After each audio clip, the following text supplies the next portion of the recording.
Okay, I'm gonna run through this kind of fast.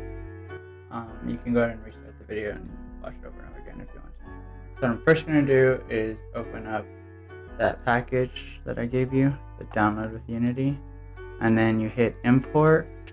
Wait for that to import all the items, and then once that's done, you scroll through the folders here and you look through the examples that they got.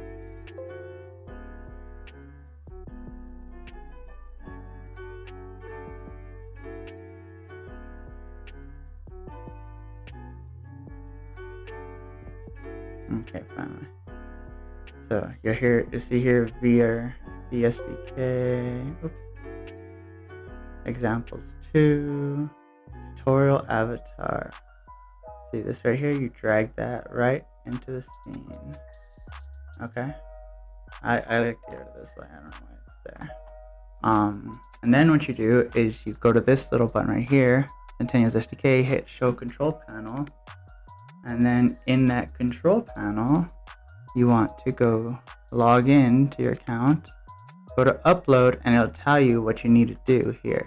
So we need a scene descriptor or avatar descriptor. So what you do is you click on the avatar in the world over here, and then hit add component and look up avatar descriptor. Bam, you're done. So now it's gonna give you all the bugs and bug fixes it's gonna run into. So this one, this lighting, I just hit auto fix, and then it'll give you like another window to generate lighting. I really don't know what that does. I just do it so that error gets out of my way. And I really don't know much about all these other errors. But then you just hit build and publish. It'll future proof, do all that. You fill out the fucking paperwork and hit upload, and you're done. That's pretty much it. Yeah, good luck, man.